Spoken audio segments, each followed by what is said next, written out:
Hello and welcome to Advait academy. So dear friends, last class में हमने latitudes के बारे में डिस्कस किया था एंड आई होप आपको बहुत अच्छी तरीके से समझ में आया होगा। तो आज की क्लास हम लॉन्गिट्यूड से स्टार्ट करेंगे। So we are discussing longitudes. तो लॉन्गिट्यूड्स को भी हम लैटिट्यूड्स की तरह ही काफी कॉन्सेप्चुअल तरीके से क्लियर करेंगे। अब सबसे पहले इसके अगर डेफिनेशन पे अगर हम जाएं तो लॉन्गिट्यूड्स जो होते हैं, होता क्या है, ये भी एक एंगल होता है। It is an angle which is taken from the centre of earth, which is taken from the centre of earth, यानी ये भी वही एंगल है जो अर्थ के मध्य से लेंगे, अर्थ के सेंटर से लेंगे। और किस डायरेक्शन में लेंगे? लैटिट्यूड्स को आपने नॉर्थ एंड साउथ डायरेक्शन में लिया था, अब इसको ईस्ट एंड वेस्ट डायरेक्शन में लेंगे, टुवर्ड्स ईस्ट एंड वेस्ट। तो मैंने हाईलाइट करके डबल अंडरलाइन करके दिखा दिया जो इंपॉर्टेंट पॉइंट्स हैं। दैट लॉन्गिट्यूड होता क्या है, ये एक एंगल ही होता है जिसको आप अर्थ के सेंटर से लेंगे और ईस्ट या वेस्ट की डायरेक्शन में लेंगे। बस सेम वैसे ही चीजों को समझना है, लेकिन थोड़ा सा 3D में चीजों को इमेजिन करना है। This is the centre of earth, ये आ गया अर्थ का सेंटर। अब यहाँ पे आपको देखना क्या है, जो लॉन्गिट्यूड्स होते हैं वो लाइंस जो होती हैं उनका डिस्टेंस अगर आप देखेंगे, यानी distance between two longitudinal lines, दो लॉन्गिट्यूडनल लाइंस जो होती हैं इनका डिस्टेंस जो होता है it will be maximum at equator, इनका इक्वेटर के ऊपर मैक्सिमम होता है। एंड दूसरी चीज आपको याद रखना है that it is minimum at the poles, यानी पोल्स के ऊपर जाकर के ये लाइंस जो हैं इंटरसेक्ट कर जाती हैं, ये एक दूसरे के पास में जाकर के मिलती हैं। तो यहाँ पर आपको देखना है कि लैटिट्यूड्स वो वाली लाइंस होती हैं जो हमेशा ही पैरेलल रहती हैं, कहीं पे इंटरसेक्ट करती नहीं है। लॉन्गिट्यूड्स की अगर हम बात करें तो लॉन्गिट्यूडनल लाइंस जो होती हैं उनका डिफरेंस इक्वेटर पे आप देखेंगे तो मैक्सिमम होगा, वहीं पर अगर हम बात करें पोल्स पे जाकर के मिनिमम होगा, जहां पर आपको देखने को मिलेगा पोल्स के ऊपर। अभी आप देखिए, मान लीजिए this is the centre of earth और आप देखिए यहाँ से एक 0 डिग्री है, आप एक एंगल ले सकते हैं। लाइक 0 डिग्री के अपोजिट में आप 180 डिग्री एंगल ले सकते हैं, ऐसा भी हो सकता है। अभी आपको इसके बाद में जाना है या तो ईस्ट डायरेक्शन में या जाना है वेस्ट डायरेक्शन में, ठीक है।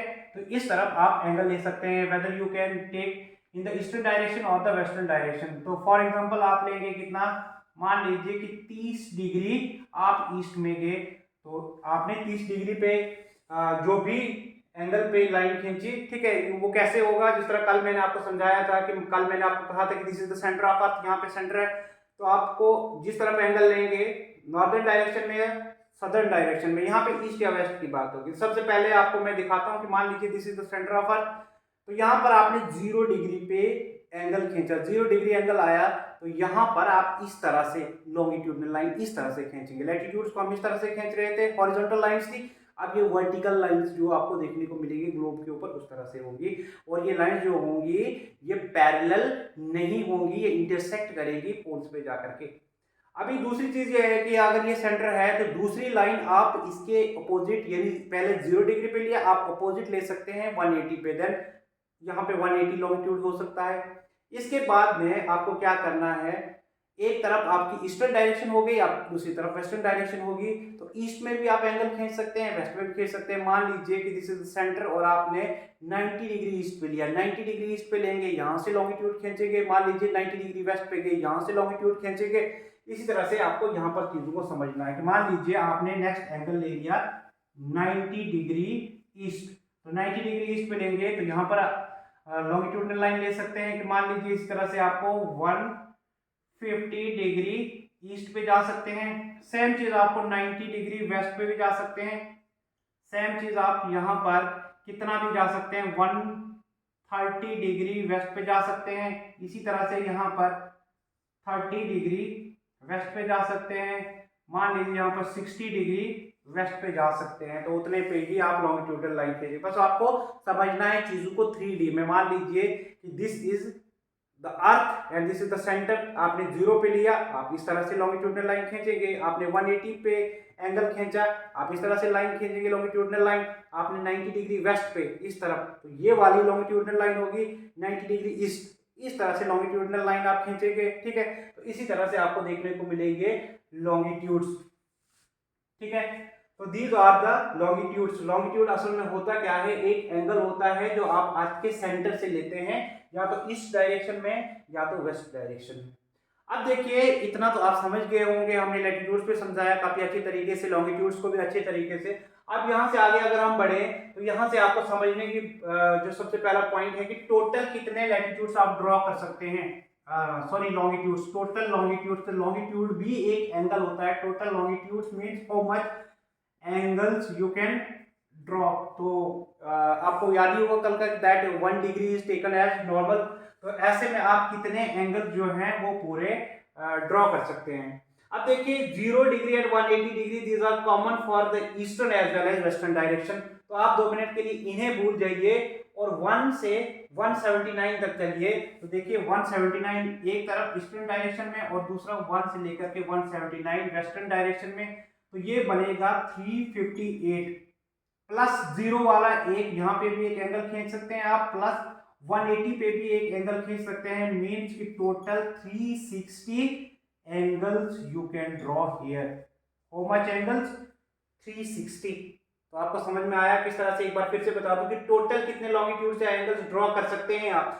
0 और 180, this is common for both the eastern as well as the western direction, ठीक है। Then you have to count from 1 to 179 in both the directions. This is 1 to 179, 1 to 179. Add this 179 plus 179, you will get 358. And after that, add this one. This one is 0 degree angle. ठीक है, 0 degree पे आपने लिया एक, यहाँ पे angle आप खींच सकते हैं. The other one will be at 180. तो एक और एक दो, ये हो गया 358 plus 2, you will get 360. That means the total number of longitudes that you can draw here is 360. And the next question is how many longitudinal lines you can draw here. तो longitudinal lines अर्थ पे total कितनी होती हैं? Next question ये है, total longitudinal lines, ठीक है, कितनी होंगी?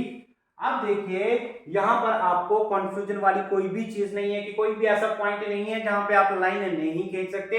0 डिग्री पे you can draw a line, 80 degree पे, 180 डिग्री पे you can draw a line, 90 degree east, at any angle you can draw a line that will B longitudinal line, ठीक है। That means कि अगर आपके पास में एंगल 360 है, then that longitudinal line will also be equal to 360। तो अर्थ के ऊपर टोटल कितनी लॉन्गिट्यूडनल लाइंस हैं जिन्हें हम किस तरह से रिप्रेजेंट करते हैं? If this is earth and this is north pole, this is south pole, these are the longitudinal lines. We represent the longitudinal lines on the earth, on the globe, like this, and you will find this is 0 degree, that means this is equator, and the distance between two longitudinal lines, it will be maximum at the equator and it will be minimum at the poles. तो ये वाली lines जो हैं total number it will be lines का कितना होगा? 360। और distance जो होगा दो लॉन्गिट्यूडनल लाइंस के बीच में, it will always be 111.3 kilometre. You must remember this, that the distance between the two longitudinal lines, ठीक है, इक्वेटर की बात हो रही है, इक्वेटर के ऊपर इनका डिस्टेंस होगा हमेशा से 111.3 किलोमीटर। और आप इक्वेटर से बियॉन्ड नॉर्थ पोल की तरफ या इक्वेटर से बियॉन्ड साउथ पोल की तरफ जाएंगे, this distance will get a reducing, this distance will get a decreasing, तो ये कम होता जाएगा। बट इक्वेटर पे ये डिस्टेंस जो है कांस्टेंट देखने को मिलेगा, हर एक लॉन्गिट्यूड के बीच में 111.3 देखने को मिलेगा आपको, ठीक है। तो ये चीज आपको समझनी है यहाँ पे। अब जो समझने वाला पॉइंट था वो यहाँ पे था कि अर्थ के ऊपर टोटल कितनी लॉन्गिट्यूडनल लाइंस जो हैं वो ड्रॉ हो सकती हैं, क्योंकि यहीं से आपको चीजें समझनी है। अभी देखिए अर्थ के ऊपर यू विल हैव 360 लॉन्गिट्यूड्स, यानी जमीन के ऊपर total, this is north pole, this is south pole, again this is longitude, longitude, longitude, like this, like this, like this, and the rotation of Earth is from west to east. तो waste से east की तरफ अर्थ का rotation जो है वो रहता है. After that you will get that earth rotates on its own axis and revolves around the sun. अब देखिए जमीन जब भी सन के अराउंड में रिवॉल्व करती है तो क्या चीज आपको देखने को मिलेगा. तो सन के सामने जब रिवॉल्व करेगी तो आपको देखने को क्या मिलेगा कि इसके 360 जो है लॉन्गिट्यूडनल लाइंस हैं. ठीक है, अब रिवॉल्व करेगी तो रेवोल्यूशन में ऑलमोस्ट 365 डेज लगेंगे. लेकिन अगर हम रोटेशन की बात करें तो एक चक्कर, this is earth and it rotates on its axis in front of sun. अब इसके 360 जो हैं वो लॉन्गिट्यूडनल लाइंस हैं. एक चक्कर 360 लॉन्गिट्यूडनल लाइंस को सन में से क्रॉस होते टाइम कितना टाइम लगता है? It will take 24 hours. ठीक है, यानी 24 आवर्स में you will get 360 longitudinal lines this cross in front of sun. कहने का मतलब है कि वेस्ट टू ईस्ट डायरेक्शन में जमीन अपने एक्सिस पर घूम रही है, सन स्टेशनरी. ये घूमते हुए पूरे का पूरा जहां से स्टार्ट हुआ किसी पॉइंट से आप ले रहे हैं, सेम उस पॉइंट पे वापस आएगी जब 360 के 360 लॉन्गिट्यूड्स जो है वो सन के सामने से गुजर जाएंगे. और जिस लॉन्गिट्यूड से आपने स्टार्ट किया वही पॉइंट पे अगर आप आएंगे, टाइम जो लगेगा that will be almost 24 hours. पहली चीज. अभी अगर हम नेक्स्ट चीज अगर हम देखें कि एक आवर में कितने लॉन्गिट्यूडनल लाइंस जो है वो सन के सामने से क्रॉस हो जाती है. अगर 24 घंटे में 360 लॉन्गिट्यूडनल लाइंस सन के सामने से क्रॉस हो जाती हैं तो एक घंटे में कितनी हो पाएंगी? That it will be 360 upon 24 and you will gate 15 the answer. एक घंटे में 15 लॉन्गिट्यूडनल लाइन जो है वो सन के सामने से क्रॉस हो जाएगी. 2 घंटे में 30 होंगी, 3 घंटे में 45 होंगी, 4 में 60 होंगी, 8 में 120 होंगी, 16 में 240 होंगी. इसी तरह से आपको समझना कि 24 घंटे में 360 जो है लॉन्गिट्यूडनल लाइन वो सन के सामने से गुजर जाती है. यानी पृथ्वी अपना एक रोटेशन कंप्लीट करती है 24 घंटे में. और उस रोटेशन में अर्थ के ऊपर टोटल कितने लॉन्गिट्यूडनल लाइंस हैं? 360 वो क्रॉस हो जाते हैं. एक घंटे में कितना होता है? 15 लॉन्गिट्यूडनल लाइन. अगर नेक्स्ट एक और चीज अगर हमें देखनी है कि एक लॉन्गिट्यूडनल लाइन को सन के सामने से क्रॉस होना है तो कितना टाइम लगेगा? कितना टाइम लगेगा? तो 1 आवर डिवाइडेड बाय 15. ठीक है, अभी देखिए 1 आवर में कितना मिनट होता है? 60 and it will be divided by 15. 15 4 60 and you will gate कि एक लॉन्गिट्यूडनल लाइन को सन के सामने से क्रॉस होने में 4 मिनट लगता है. एक longitudinal when earth is rotating on its axis in front of sun, then देख लीजिए यहाँ पे क्या हो रहा है. एक longitudinal line when it is in front of sun और रोटेशन हो रहा है तो 4 मिनट में एक लॉन्गिट्यूडनल लाइन सन के सामने से क्रॉस हो जाएगी. देन सेकंड वाली आएगी, देन थर्ड वाली आएगी. हर एक को 4 मिनट लगेंगे. 360 टोटल लॉन्गिट्यूडनल लाइंस हैं. ये सारी चीजें जो हम कर रहे हैं ये हमें टाइम कैलकुलेशन में हेल्प करेंगी कि हम टाइम कैलकुलेट करेंगे, क्योंकि जो भी लैटिट्यूड्स और लॉन्गिट्यूड्स हैं ये हमें हेल्प क्या करेंगे एट द एंड कि जमीन के किसी भी पार्ट पर, अर्थ के किसी भी पार्ट पर कोई भी इंसान रख लीजिए तो उसकी लोकेशन हमने निकालनी है. तो हमारे पास में दो चीजें होनी चाहिए. एक लैटिट्यूड, कितने लैटिट्यूड पे है, ठीक है, नॉर्थ में है, साउथ में है. उसके बाद में दूसरा चीज चाहिए लॉन्गिट्यूड, कितने डिग्री लॉन्गिट्यूड पे है, ईस्ट में है या वेस्ट में है. तब जाकर के हम किसी भी इंसान की लोकेशन जो है, किसी भी ऑब्जेक्ट की लोकेशन अर्थ के ऊपर निकाल सकते हैं.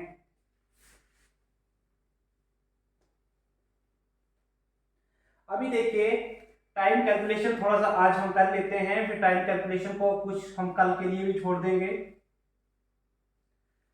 नेक्स्ट वीडियो में भी हम टाइम कैलकुलेट करेंगे. अब देखिए टाइम कैलकुलेट करने से पहले एक फॉर्मूला, इंपॉर्टेंट चीज जो है वो हमें समझनी है कि this is earth and these are the longitudes. Okay, west to east, this is north pole, this is south pole, this is west, this is east, this is sun, अब सन के सामने आपको देखने को क्या मिलेगा, सन के सामने पृथ्वी घूम रही है west to east. That means आपको देखने को मिलेगा कि ईस्ट में सबसे पहले सनराइज करता है, ईस्ट में सबसे पहले सनराइज करता है, ईस्ट के लोग सबसे पहले धूप देखते हैं, ईस्ट में सबसे पहले दिन चढ़ता है। दैट मीन्स कि जब भी आप टाइम कैलकुलेट करने जाएंगे, जब भी ईस्टर्न डायरेक्शन में, तो आपको क्या करना है, यहाँ पर टाइम प्लस होगा। ईस्टर्न डायरेक्शन में जब भी आप मूव करेंगे आप टाइम को ऐड करेंगे। टाइम ऐड करने का मतलब है कि वो लोग धूप देख चुके हैं, वो लोग दिन देख चुके हैं। जब भी आप वेस्ट की तरफ जा रहे हैं, उल्टा जा रहे हैं, दैट मीन्स कि आप जब भी उल्टा जा रहे हैं वेस्ट की तरफ टाइम कैलकुलेट करने के लिए, तो वेस्ट वालों को अभी वो धूप नहीं मिली है, वेस्ट वालों ने वो दिन नहीं देखा है, तो यहाँ पर वो टाइम अभी आप माइनस ही रखेंगे, क्योंकि इन लोगों ने वो टाइम अभी देखा ही नहीं है, वो धूप लगी ही नहीं है, वो दिन चढ़ा ही नहीं है। ये चीज आपको समझनी है। ईस्टर्न डायरेक्शन में जब भी आपको टाइम कैलकुलेट करना है, आपको टाइम प्लस करना है। वेस्टर्न डायरेक्शन में जब भी आप जाएंगे टाइम कैलकुलेट करने के लिए, आपको टाइम माइनस करना है। ये चीज याद रखनी है। आप एक और दूसरे तरीके से भी याद रख सकते हैं। आपके ऊपर ये चलिए, दिस इज 0 डिग्री लॉन्गिट्यूड, ठीक है, और यहाँ पे चलिए 180 इस तरफ, ठीक है। आगे चल करके फोल्ड करेंगे, दोनों ही एक हो जाएगा, कॉमन हो जाएगा 180। अगर आप इसको प्लेन पे दिखाया है, रेक्टेंगुलर दिखाया है, जब आप इसको सर्कुलर कर देंगे तो ये 180 इट विल बिकम कॉमन, एक ही हो जाएगा। ऐसा मत समझिए कि दो 180 है, 180 एक ही है। अब इसके बाद में व्हाट विल यू फाइंड, जमीन जो है घूम रही है वेस्ट टू ईस्ट, जमीन जो घूम रही है वेस्ट टू ईस्ट घूम रही है। दिस इज सन, सन के सामने से घूम रही है। And what will you get, यहाँ पे जब भी आपको टाइम कैलकुलेट करना है, और टाइम कैलकुलेट करने के लिए आपको ईस्टर्न डायरेक्शन में जाना पड़ेगा। Whenever you will have to calculate time towards the eastern direction, you will have to add the time, time को ऐड करना है, प्लस करना है। क्यों करना है, क्योंकि वो लोग पहले ही वो वाला टाइम देख चुके हैं। They have seen the sun, the day has already been started. But when you will have to calculate the time towards the western direction, you will have to minus the time, because these people have not seen the sun yet. अभी तक इन लोगों ने सन नहीं देखा है। इस तरफ जाएंगे टाइम माइनस, उस तरफ जाएंगे टाइम ऐड होगा, क्योंकि उस तरफ जाएंगे तो आप जा रहे हैं उस डायरेक्शन में जहां पर लोगों ने सन को देख लिया है ऑलरेडी। सन ईस्ट से निकलता है और उन लोगों का दिन चढ़ चुका है, स्टार्ट हो चुका है, धूप ले चुके हैं, उनका टाइम ऐड होगा। इस तरफ आएंगे, दैट मीन्स कि इस तरफ अभी सूर्य नहीं निकला, जमीन वेस्ट टू ईस्ट जा रही है। इस तरफ अभी सूर्य नहीं चढ़ा है, दिन नहीं स्टार्ट हुआ है, तो उनका जब टाइम ही नहीं हुआ है तो आप उस टाइम को माइनस करेंगे। तो ये कुछ कॉन्सेप्ट जो है टाइम कैलकुलेट करने के लिए ये आपको जानने हैं। आज की क्लास इतना ही रहेगी, तो कल की क्लास में हम डिस्कस करेंगे, टाइम कैलकुलेट करेंगे, यानी एकदम से कैलकुलेट करके दिखाएंगे कि किस तरह से ईस्टर्न डायरेक्शन में आपको जब भी टाइम कैलकुलेट करना होगा तो ईस्टर्न डायरेक्शन में आप प्लस करेंगे। तो वो प्रैक्टिकली कुछ एग्जांपल्स को मैं सॉल्व करके, कुछ न्यूमेरिकल्स सॉल्व करके मैं दिखा दूंगा कि कितने लॉन्गिट्यूड से किस तरफ जाएंगे, तो आपको प्लस करते ही जाना है, जिससे आपकी मतलब थोड़ी सी प्रैक्टिस हो जाए। फिर मैं दूसरी डायरेक्शन में, वेस्टर्न डायरेक्शन में जाकर के माइनस करना सिखा दूंगा। अभी मैं आपको दिखाऊंगा कि 0 डिग्री जो है, वहां से 0 डिग्री लॉन्गिट्यूड से हम टाइम कैलकुलेट करना स्टार्ट करते हैं। और ये 0 डिग्री लॉन्गिट्यूड जो है पूरी दुनिया ने मिलकर के डिसाइड किया कि जो लंदन से होकर के गुजरता है लॉन्गिट्यूड, ठीक है, that will be regarded as the 0 degree longitude. तो वहीं से हम टाइम को कैलकुलेट करेंगे, ईस्ट की तरफ भी और वेस्ट की तरफ भी अगर हमने जाना हो तो टाइम को हम कैलकुलेट वहीं से करेंगे। तो लंदन में जो ग्रीनविच लेबोरेटरी है, वहां से होकर के जो लॉन्गिट्यूड जाएगा तो वो होगा 0 डिग्री, और उसके अपोजिट में 180 डिग्री होगा जो पैसिफिक ओशन से होकर गुजरेगा। वो हमें डेट को कैलकुलेट करने में काम आएगा। तो 0 डिग्री आपको टाइम कैलकुलेट करने में काम आएगा। अभी कल की क्लास में मैं आपको बराबर से दिखाऊंगा कि 0 डिग्री कहाँ से होगा। फिर आपको राइट साइड में दिखाऊंगा टाइम ऐड करना, लेफ्ट साइड में टाइम माइनस करना, यानी ईस्टर्न और वेस्टर्न डायरेक्शन की बात हो रही है। यानी आप ईस्टर्न डायरेक्शन में जाएंगे टाइम ऐड होगा, वेस्टर्न डायरेक्शन में जाएंगे टाइम माइनस होगा। इसके अलावा इंडिया और इंग्लैंड के बीच का टाइम डिफरेंस किस तरह से है एकदम प्रैक्टिकली करके दिखाऊंगा। यानी आपको एग्जाम में कभी भी टाइम का क्वेश्चन आएगा, ट्रस्ट मी, आप उस सवाल को बहुत आसानी से क्रैक कर पाओगे। तो आपको बस हमारे साथ में बने रहना है, आप हमारी वीडियोस देखते रहिए। तो हमारी वीडियोस को अच्छे से देखिए, जहाँ पे भी कोई डाउट होता है आप हमें कमेंट बॉक्स में अपनी क्वेरी जो है वो लिख करके भेज सकते हैं। हम आपकी क्वेरी को बोर्ड के ऊपर भी सॉल्व कर सकते हैं अगर उस लायक होगा, वरना तो अगर छोटी मोटी क्वेरी होगी तो रिप्लाई कर देंगे कमेंट का ही वहीं पे। ठीक है, थैंक यू।